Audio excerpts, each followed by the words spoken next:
Hi, this is David Dusek with Golfweek magazine, and I'm joined today by Tony Dabbs from Nike Golf. Tony, how you doing? Great. Cool.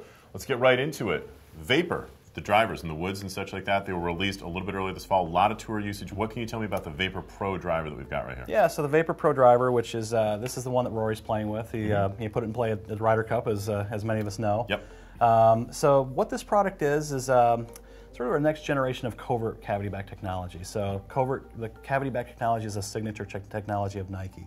So what you see here is the cavity, and we've done a couple things. You see we've lifted or dropped the floor down. Okay. Lower center of gravity, less spin. So Good. trying to reduce spin.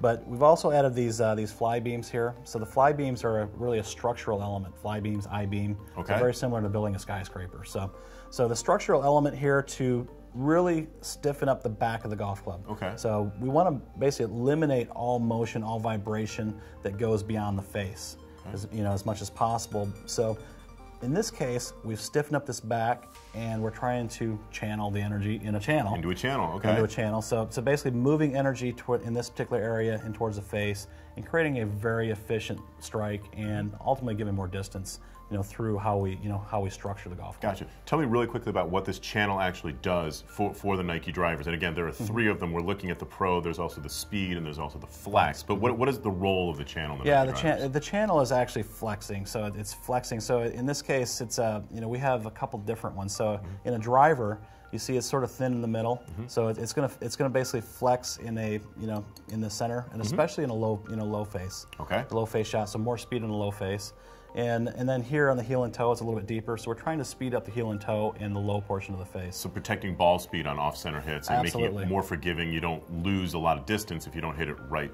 Yeah, exactly. And you see this here. I mean, if we were to lift that up a little bit, it gets the center of the face a little bit too hot, and we get over the I hate it when you've got a non-conforming golf club. It's too far. So obviously then you thinned it out there a little bit so it doesn't, and you rein it in.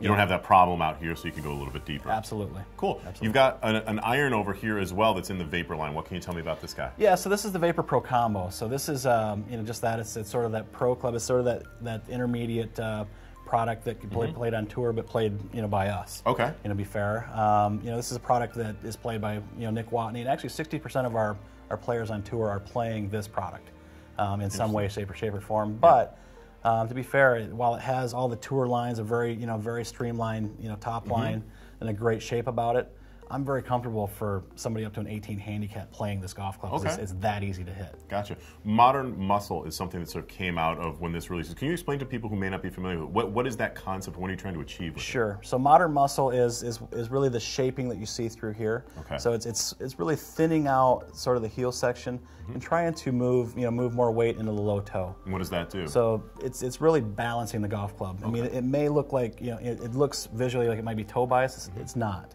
in any way, shape, or form. It's actually counteracting or counterbalancing sort of what's in the hosel to the low toe to make sure that the CG is center face. Gotcha. So take, for example, Tiger. Tiger, in his product, he's going to hit the golf ball in the center of the face, as we know, a lot. Well, when center of gravity is not necessarily in the center of the face, he's not hitting on a sweet spot.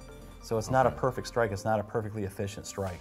So through Tiger, through that insight, we built this modern muscle to basically put the center of gravity where we want to hit it. Gotcha. You're holding the 6-iron here. The Pro Combos transition. There's different types of clubs that actually comprise one set. Explain to me a little bit about how that works. Absolutely. So the long irons are a two-piece construction. So kind of a hotter face, lighter face, which allows us to get a lower center of gravity, get the ball up in the air. We all need long irons, so I don't care who you are. Yep. Yeah.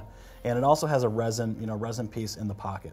So the resin in the pocket basically makes the allows for the face to flex, but it gives it a feel and a very solid feel. Dampens things up a little bit. Yeah, so that it feels like the short irons, which the short irons are a traditional one-piece forging, 1025 carbon. So we're now in precision stuff rather than where we're trying to go with more, get it up in the air with the long irons where you need a little bit more help. Absolutely. Interesting. Yeah. The last club I think is one of the most interesting clubs that I've seen in a little while. This is a new putter, it's brand new.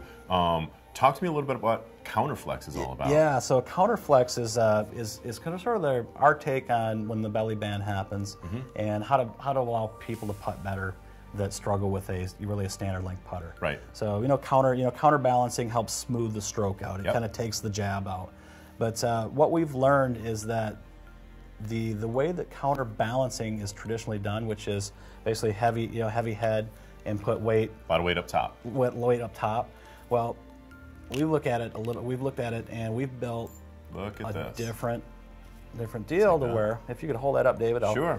So we've made it so, all right, if weight up the top makes you the best possible stroke, we have the ability to have the weight at the top.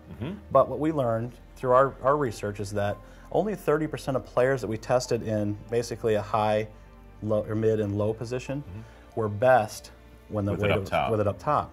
So we have the ability to basically drop it down, as you can see here, and really put it where your hands are at. So, so say this is 75 grams, so the 75 grams are now potentially in your hands as opposed to being above. And it slightly decreases, I would imagine, than the counterbalancing effect, but maybe hones it into something that works right for you. It gets better for you. Again, we found in this position, 30% of the people putted better in there, or it could be slightly below your hands, and that's actually, believe it or not, where we saw 40%. So the highest percentage of players actually putted better, not preferred it, but putted better. But putted better with the weight actually positioned here. So this is 75 grams that has the ability to slide 15 inches. Gotcha. And this, obviously, this mechanism just goes right in, it screws in, affixes in. Very so it's not, simple. So obviously it's conforming and such like that with USGA. Absolutely. Talk to me a little bit about what you did here with the face insert and the coloring, and how this is different maybe than some of the method stuff that you've had in the past. Yeah, so what we were striving for here, I mean, first and foremost with the insert, and this is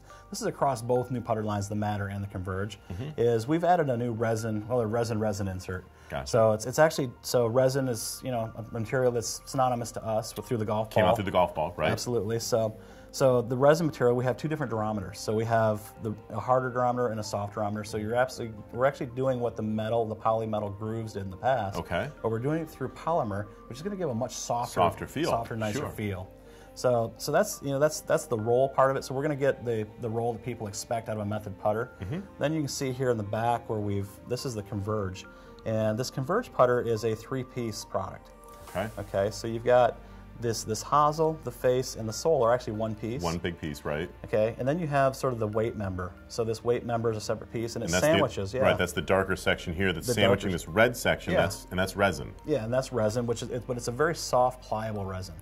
Okay, and what that's allowing to happen is on off-center hits, a little bit of a movement going on in there. To really do like what a metal wood does with gear effect. So imagine if you're hitting up the toe, it's going to help kind of keep you get it better on line. So we've seen, you know, our tests have shown we did a 15-foot straight putt, okay, and compared this versus just a metal version or a standard version, and frankly, what we've seen is 10% more putts made. So imagine in a round, all those ones that lip out. And they go in for you, and that's what we expect Converge to do for any consumer. Very interesting stuff. He's Tony Dabbs. I'm David Dusek. Thanks very much for joining us here on Golfweek.com.